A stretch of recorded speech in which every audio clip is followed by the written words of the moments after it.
Assalamualaikum warahmatullahi wabarakatuh. Perkenalkan, saya Nurjana Gani dengan NIM A251230009. Jadi hari ini saya akan menjelaskan terkait jawaban-jawaban saya terhadap soal UTS yang telah saya kerjakan pada mata kuliah Ikatan Kimia yang diampu oleh Prof. Siti Rahmawati.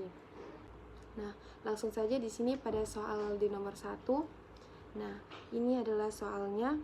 Nah, pada soal ini pertanyaannya ada dua, yaitu bagian A dan B, dimana di A ini soalnya yaitu hitung panjang gelombang garis Lyman ion oksigen 7+ tersebut jika diketahui tetapan Rydberg sama dengan 1,0974 kali 107 meter. Nah, pada pertanyaan kedua, yaitu unsur lain dalam keadaan serupa atau mirip hidrogen juga senyawa kimia terdapat supernova tersebut memiliki garis Lyman dengan panjang gelombang 1,2 nanometer, tentukan nama unsur tersebut. Nah, langsung saja pada penyelesaiannya. Di sini jadi pada soal bagian A ini kita diminta untuk menghitung panjang gelombang garis Lyman dari ion oksigen 7+, di mana ion ini disebut hidrogen-like atau mirip atom hidrogen karena hanya memiliki satu elektron. Nah, untuk menjelaskan soal ini kita menggunakan rumus Rydberg untuk atom hidrogen atau ion sejenisnya, di mana rumusnya itu ini, yaitu 1 per lambda sama dengan RZ kuadrat dalam kurung 1 per N1 kuadrat kurang 1 per N2 kuadrat. Nah, dimana R ini adalah konstanta Rydberg, Z adalah nomor atom, lambda adalah panjang gelombang, N1 adalah tingkat energi akhir, N2 adalah tingkat energi awal. Nah, sekarang kita identifikasi data dari soal, dimana yang kita ketahui ionnya yang digunakan adalah oksigen 7+, yang berarti oksigen 7+ ini pada keadaan netralnya memiliki nomor atom oksigen ini memiliki nomor atom 8, dan transisi Lyman-nya dari N sama dengan 2 ke N sama dengan 1, atau dari tingkat energi awal ke tingkat energi akhir. Nah, selanjutnya konstanta Rydberg-nya yaitu 1,0974 kali 10 pangkat 7 meter pangkat minus 1. Nah, selanjutnya kita masukkan semua nilai ke dalam rumus. Jadi nilai yang telah diketahui tadi kita masukkan ke dalam rumus, disubstitusikan. Ini telah dimasukkan konstanta Rydberg-nya, kemudian ini nomor atomnya dikuadratkan, dan ini adalah garis transisi Lyman-nya. Selanjutnya tinggal dijumlahkan, maka hasil yang diperoleh di sini 1 per lambda sama dengan 5,26752 kali 10 pangkat 8. Nah, karena yang dicari di sini adalah lambda, jadi kita pindah. Lambda sama dengan 1 per 5,26752 kali 10 pangkat 8, hasilnya yaitu 1,90 kali 10 pangkat minus 9 meter, dimana jika diubah ke nanometer, jadi panjang gelombangnya sama dengan 1,90 nanometer. Jadi panjang gelombang garis Lyman untuk ion oksigen 7+ ini adalah 1,90 nanometer. Oke, selanjutnya penyelesaian pada soal bagian B. Nah, pada soal bagian B ini kita diminta menentukan unsur yang memiliki garis Lyman dengan panjang gelombang 1,2 nanometer dalam kondisi mirip atom hidrogen atau hidrogen-like. Nah, karena ini masih terkait ion mirip hidrogen, jadi kita kembali menggunakan rumus Rydberg. Nah, dari soal diketahui bahwa panjang gelombangnya 1,2 nanometer. Bila diubah menjadi meter, maka menjadi 1,2 kali 10 pangkat minus 9 meter. Nah, konstanta Rydberg-nya kemudian transisi Lyman-nya dari N1 sama dengan 1 dan N2 sama dengan 2. Nah, karena di sini kita mencari unsur yang serupa, maka yang kita cari adalah Z-nya, yaitu nomor atomnya. Nah, di sini rumusnya kita ubah menjadi Z kuadrat sama dengan 1 per lambda per R kali 1 per N1 kuadrat dikurang 1 per N2 kuadrat. Nah, kita substitusikan nilainya, dimana di sini lambdanya yaitu 1,2, lambda atau panjang gelombangnya 1,2 kali 10 pangkat minus 9, R-nya 1,09 kali 10 pangkat 7, dan 1 per N1 kuadrat dikurang 1 per N2 kuadrat itu hasilnya yaitu 0,75. Jadi bila dijumlahkan semua maka akan diperoleh bahwa Z kuadrat itu adalah 101,25. Nah, karena Z ini masih dalam bentuk kuadrat, jadi angka 101,2 ini kita akarkan untuk memperoleh Z atau nomor atom. Jadi akar dari 101,2 ini adalah 10,05. Jadi Z atau nomor atom dari unsur yang dicari ini adalah 10. Nah, jadi berdasarkan tabel periodik unsur, elemen yang memiliki nomor atom Z sama dengan 10 adalah neon. Selanjutnya yaitu soal nomor 2, di mana pertanyaannya, ramalkan bentuk geometri molekul senyawa berikut berdasarkan teori FSEPR serta tentukan yang mana bersifat polar dan nonpolar. Di mana senyawanya yang pertama yaitu Cl2O, senyawa SF4 dan senyawa PO4 3-. Nah,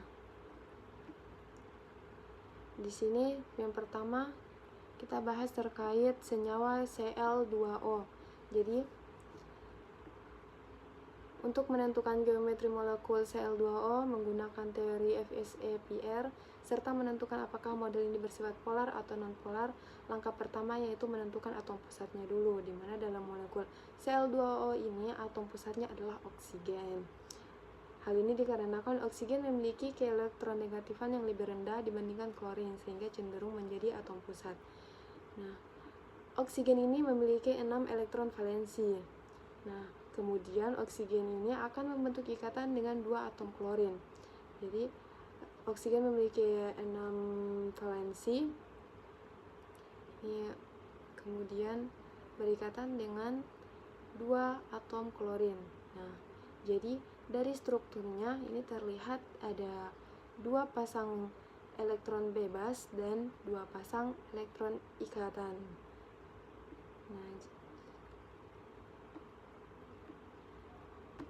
Nah, menurut teori FSEPR, jumlah total pasangan elektron adalah 4, sehingga geometri elektronnya itu tetrahedral. Namun karena ada 2 pasangan elektron bebas, maka bentuk molekulnya menjadi bengkok atau V-shape.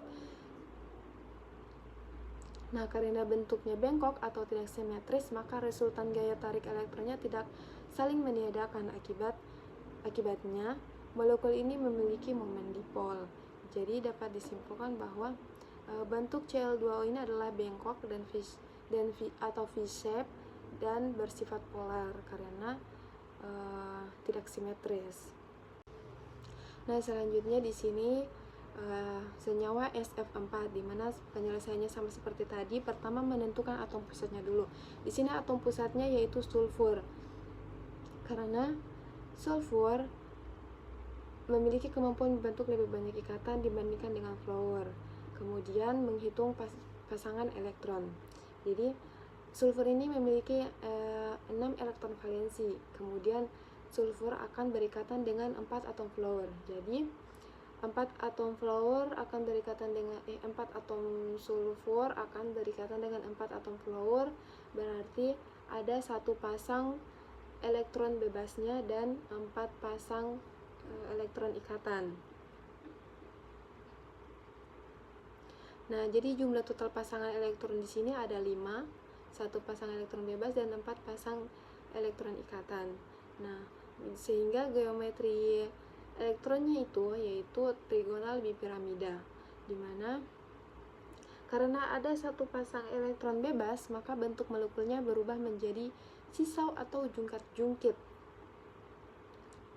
Nah, karena sisau ini tidak simetris juga, sehingga gaya tarik elektron di sini saling meniadakan. Jadi SF4 ini adalah senyawa yang memiliki momen dipol atau bersifat polar karena bentuknya yang tidak simetris.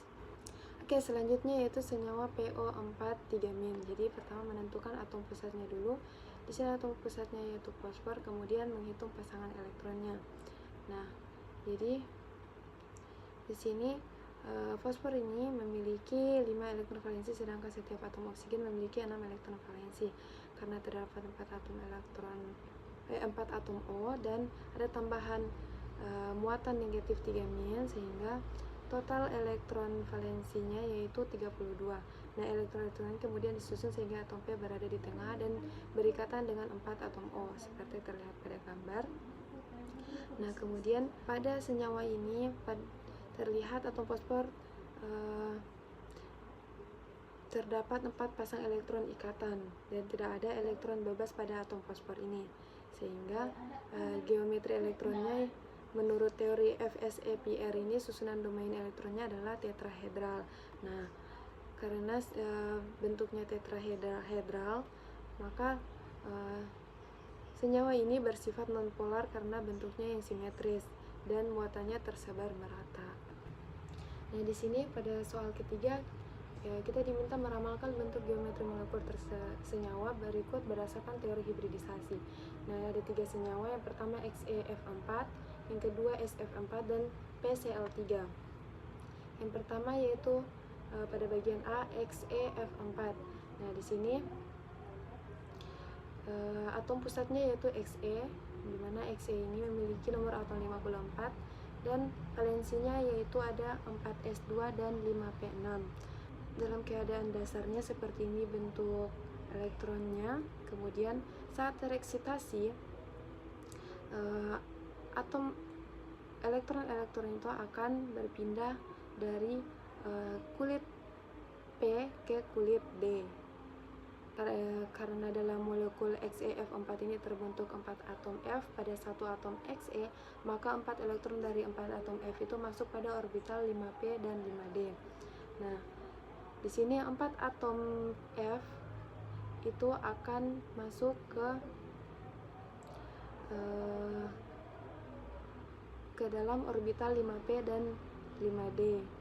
Jadi 2 atom F ini masuk ke orbital P bagian sini, dan 2 atom F lainnya itu akan masuk ke orbital 5d di bagian sini. Nah, di sini terlihat ada 2 pasang elektron bebas. Nah, jadi jumlah orbital hibridanya itu yaitu sp3d3 atau oktahedral. Nah, jadi molekul XeF4 ini terbentuk orbital hibrida sp3d2 dan diprediksi bentuknya oktahedral. Namun karena ada 2 pasang elektron bebas yang saling berseberangan, jadi bentuk geometri molekulnya menjadi segi 4 planar. Nah, ini adalah bentuk oktahedral dan ini adalah bentuk segi 4 planar. Nah, selanjutnya pada senyawa SF4. Sini atom pusatnya yaitu atom S atau sulfur. Nah, di sini nomor atomnya 16. Valensinya yaitu 3s2 dan 3p4. Nah, di sini pada ini adalah keadaan dasarnya.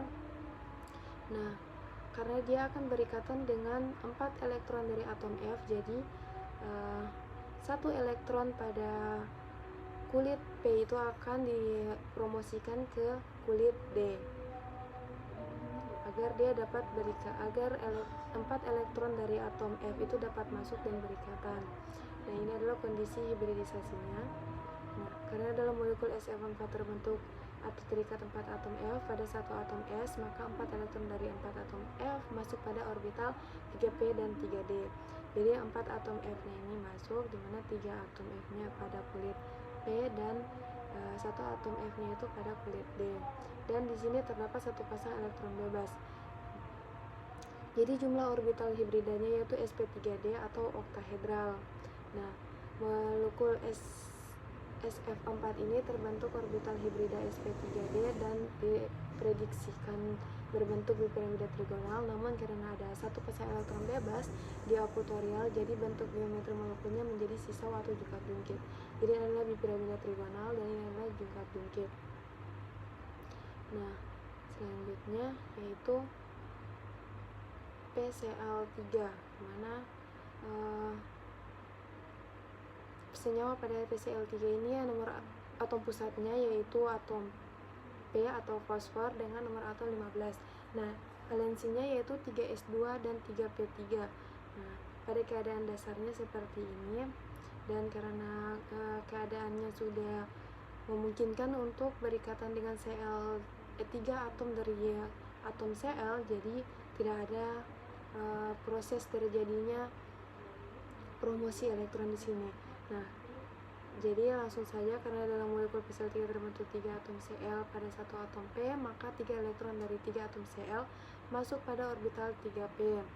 Nah, jadi 3 atom Cl ini akan masuk pada kulit P, dan terdapat satu pasang elektron bebas di sini. Jadi jumlah orbital hibridanya yaitu sp3 atau tetrahedral. Jadi molekul PCl ini terbentuk orbital hibrida sp3 dan diprediksikan membentuk tetrahedral, namun karena ada satu pasang elektron bebas, jadi bentuk molekulnya menjadi piramida trigonal. Jadi ini adalah tetrahedral dan ini piramida trigonal. Nah, di sini saya akan membahas terkait soal nomor 4, di mana gambarkan diagram tingkat energi untuk spesies O2+, O2-, dan N2 dan tentukan orde ikatan dari masing-masing spesies. Nah, ini adalah diagram tingkat energinya. Nah, di sini pertama kita jumlahkan elektronnya. Jadi oksigen punya nomor atom 8, jadi molekul O2 punya 16 elektron. Karena ada muatan positif yaitu plus 1, artinya ia kehilangan 1 elektron, jadi totalnya ada 15 elektron. Nah, langkah kedua itu distribusi elektron. Jadi berdasarkan diagram, molekul pada elektron valensinya kita dapatkan ada 6 elektron di orbital ikatan dan hanya 1 elektron di orbital anti ikatan. Jadi 6 elektron di ikatan dikurang dengan 1 elektron di anti ikatan, hasilnya sama dengan 5, lalu dibagi 2, dan hasilnya didapatkan orde ikatannya adalah 2,5. Jadi pada O2+ orde ikatannya yaitu 2,5. Selanjutnya yaitu O2-. Nah, ini adalah diagram tingkat energinya. Nah, seperti yang pertama tadi, jumlah elektron oksigen itu dengan nomor oksigen kan nomor atom 8, jadi molekul O2 punya 16 elektron. Nah, karena di sini dia memiliki muatan negatif, berarti molekul ini menerima tambahan 1 elektron. Jadi totalnya menjadi 16 tambah 1 yaitu 17 elektron. Nah, tambahan elektron ini masuk ke orbital anti ikatan. Jadi sekarang kita punya 6 elektron di orbital ikatan dan 3 elektron di orbital anti ikatan. Nah, tinggal dimasukkan ke rumus. 6 elektron di orbital ikatan dikurang dengan 3 elektron di orbital anti ikatan, hasilnya sama dengan 3, lalu 3 dibagi 2, hasilnya 1,5. Jadi orde ikatan pada O2- ini yaitu 1,5. Selanjutnya di sini yaitu N2, di mana di sini kita tahu N2 nomor atomnya 7, jadi molekul N2 ini totalnya 14 elektron. Nah, berdasarkan diagram orbital, molekul nitrogen ini semua valensinya mengisi orbital ikatan dan tidak ada elektron yang mengisi orbital anti ikatan. Jadi tinggal kita jumlahkan, kita masukkan ke rumus. 6 elektron di orbital ikatan dikurang dengan 0 elektron di orbital anti ikatan. Jadi 6 dikurang 0 sama dengan 6 tetap, lalu kemudian 6 dibagi 2, hasilnya yaitu 3. Jadi orde ikatan untuk N2 ini yaitu 3.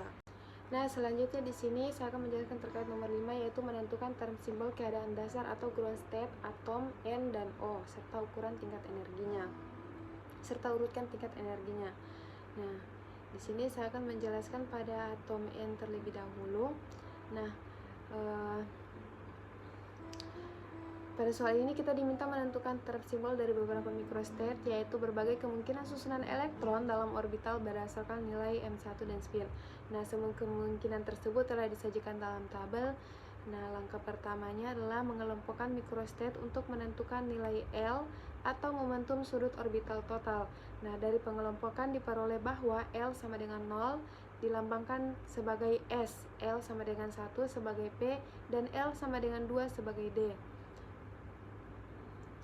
Nah, berdasarkan data pada gambar, microstate pertama termasuk ke dalam D, microstate kedua termasuk dalam P, sedangkan microstate ketiga dan keempat termasuk ke dalam S. Selanjutnya ditentukan nilai S atau spin total, di mana kombinasi spin elektron menghasilkan S sama dengan 1/2 dengan multiplikasi 2 atau duplet, dan S sama dengan 2/3 dengan multiplikasi 4 atau kuartet. Nah, setelah nilai L dan S diketahui, tentukan nilai J menggunakan rumus J sama dengan L tambah S kurang 1 dan seterusnya, dan L kurang S. Dari perhitungan tersebut diperoleh term simbol yaitu 2D3/2 dan 2D3/2 untuk D, 2P3/2 dan 2P1/2 untuk P, 2S1/2 untuk S dan spin 1/2, serta 4S3/2 untuk S dengan spin 2/3. Dan terakhir, urutan energi ditentukan menggunakan aturan Ohm, yaitu multiplikitas yang lebih besar memiliki energi lebih rendah, dan jika multiplikitas sama maka nilai L lebih besar dan atau lebih stabil. Term simbol pada atom O. Jadi semua kemungkinan susunan tersebut sudah ditampilkan dalam tabel. Selanjutnya, microstate dikelompokkan untuk menentukan nilai L atau momentum sudut orbital. Nah, dari hasil pengelompokan diperoleh bahwa L sama dengan 2 dilambangkan sebagai D, L sama dengan 1 sebagai P, dan L sama dengan 0 sebagai S. Dengan demikian, microstate 1 termasuk D, microstate 2 termasuk P, dan microstate 3 termasuk S. Nah, setelah itu ditentukan nilai S atau spin total, di mana S sama dengan 0 disebut singlet dengan multiplikitas 1, sedangkan S sama dengan 1 disebut triplet dengan multiplikitas 3. Berdasarkan nilai L dan S dituliskan term simbol dengan bentuk umum 2S tambah 1L, sehingga diperoleh hasil microstate 1 adalah 1D2, microstate 2 adalah 3P0, 3P1 dan 3P2, serta microstate 3 adalah 1S0.